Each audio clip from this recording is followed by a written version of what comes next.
Joining us from the United States of America is a research professor, ecclesiology, World Catholicism, and African Studies Center for World Catholicism and Intercultural Theology at the Paul University in Chicago, Father Stan Chu Ilo. Father Stan, glad to have you on Full Day. Hello, Father Stan. Hello, Vin. Can you hear me, Father Stan? Yes, I can. Father Stan, you did a lot of work in the Vatican while Pope Francis was alive, and you had written so much on some of the things that happen at the Vatican, especially the relationship between the Vatican and the African Church. But first of all, tell me how you felt when you saw the entire world come to a standstill at the burial of Pope Francis. Thank you very much, Vin. It's so good to be here.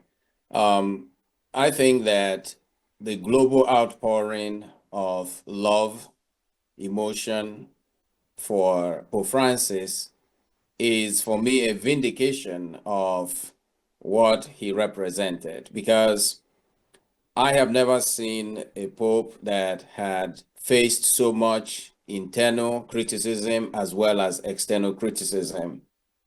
Many people fail to understand that this man was a prophet who saw tomorrow, who understood clearly that the Catholic Church, and indeed all religious systems and institutions at this present time in human history, we are all being called to become healers, bandaging wounds, extending a hand of friendship to lift those who are down up, and to create and build bridges of friendship. So these are the things that Jesus lived. These are also the things that Pope Francis embodied in his own humble and simple way. But like he constantly said, let us make a mess. Let us move and shake the system so that people can wake up from their slumber and see the sea of suffering humanity that is in need of healing. That's why constantly at the beginning, indeed, of his papacy, he called the world and the church to what he calls a revolution of tenderness. And that revolution of tenderness is about bandaging wounds by extending the love and kindness of God.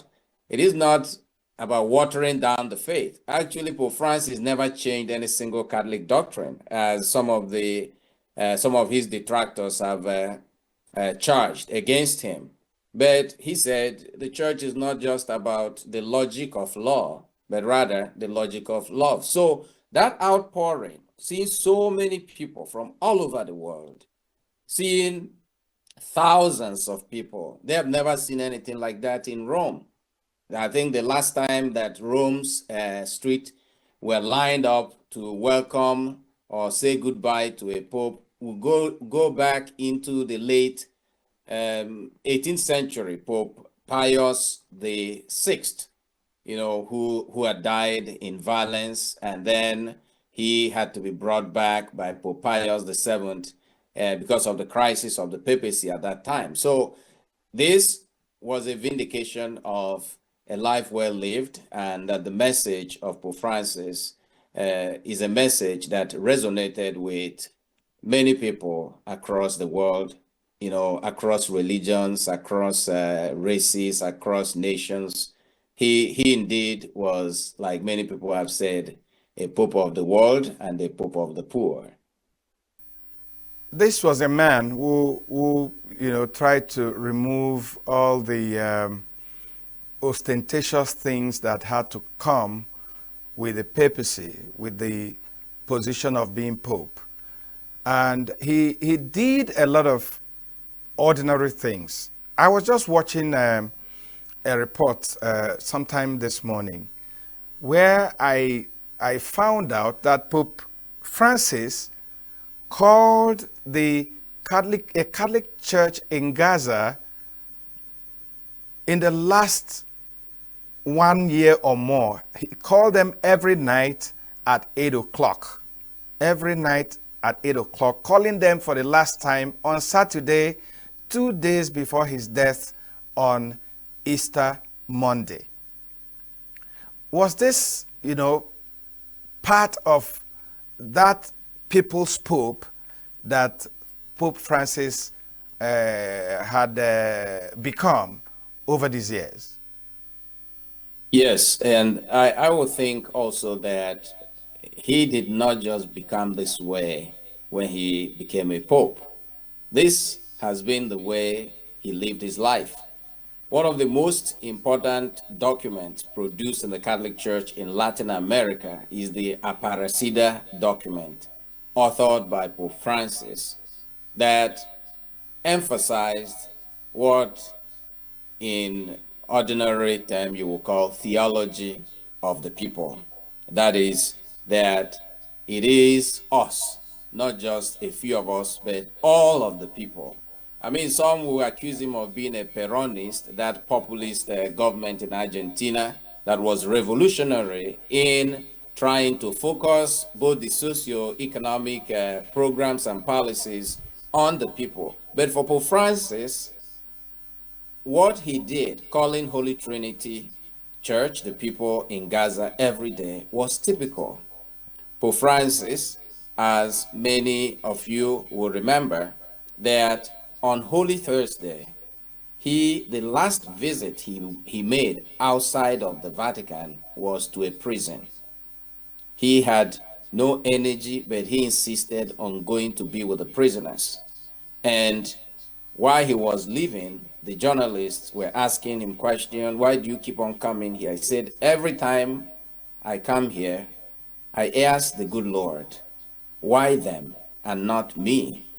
And Pope Francis has been anti-war. He has proclaimed in several of his messages the gospel nonviolence, that the future of the world cannot be built on violence, killing people, destroying people, and building arms and ammunition. So he says, when thousands of people are drowning in the Mediterranean, the stock exchange does not go down. But when some people lose millions, then the stock exchange will go down. They are human beings, like he said. When I stand before a person, I am standing on holy ground. Therefore, what was going on and what is still going on in Gaza, you remember also that 2 years ago, Pope Francis cried about the war in the killings in Ukraine. When the first visit he went outside once he became a pope was to Lampedusa, where he wept and threw flowers into the Mediterranean as he bemoaned thousands of many people from Africa, from Syria, the Middle East, the rest of the Middle East, and other parts of the world who are drowning in the Mediterranean, migrants who have lost their way. So he has a particular love for people who are, as he normally says, at the existential peripheries of life. That's the mission that he sent some of us to meet those people who are seldomly heard from in the church.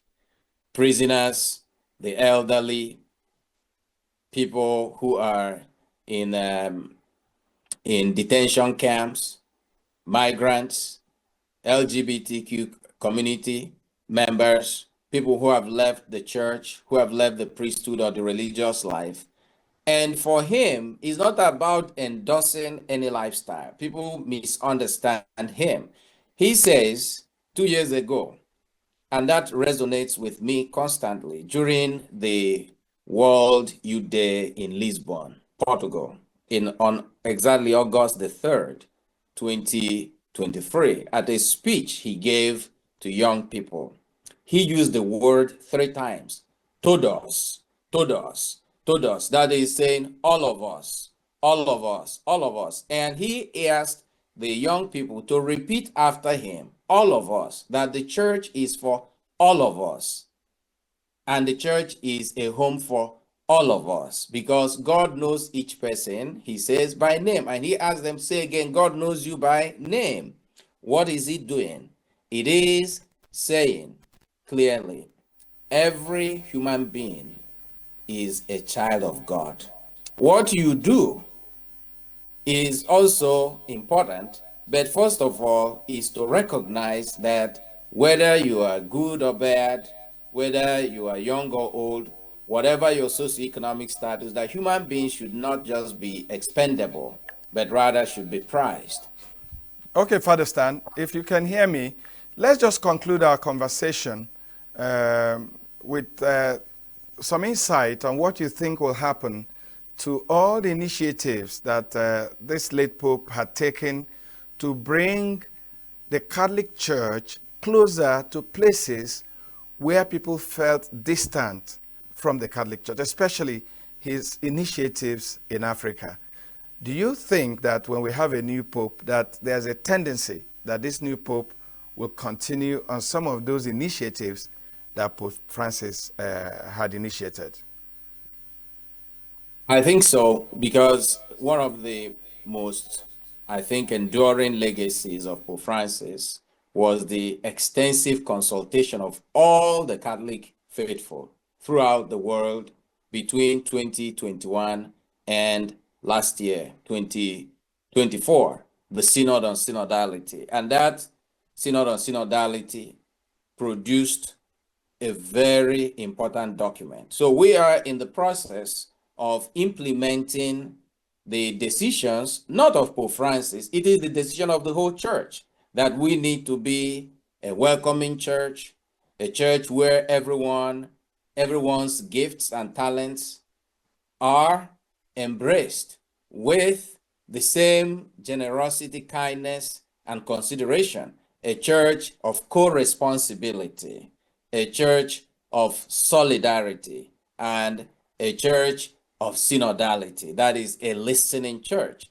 So those decisions are already being implemented, and there are 10 study groups that Pope Francis set up to implement and deepen the understanding of some of the decisions made. And one of the last acts of Pope Francis, even from the hospital, was to sign off that these decisions and the process of implementing the synodal decisions should now begin. It was to start in May. My hope is that the next Pope, just like Cardinal Parolin, who presided over the Mass yesterday at the Vatican, the second day of Novena Masses for Pope Francis, said the momentum started by Pope Francis should be continued, because the only way we can honor the legacy of a prophet, that is someone who saw tomorrow, is not simply to praise him or to cry at his funeral or at his death, but to do what the disciples of Jesus did, to run even farther than the master, who worked only for 3 years, and his followers have been working for 2,000 years. So Pope Francis had made his own contribution to the church. We will take the good things from it. We will take the lessons from it, especially articulated in the synodal document. And then hopefully the new Pope already has, if you like, a vademecum that can serve as a good manifesto and a roadmap for the future of Catholicism and the world. Understand. Thank you for your time.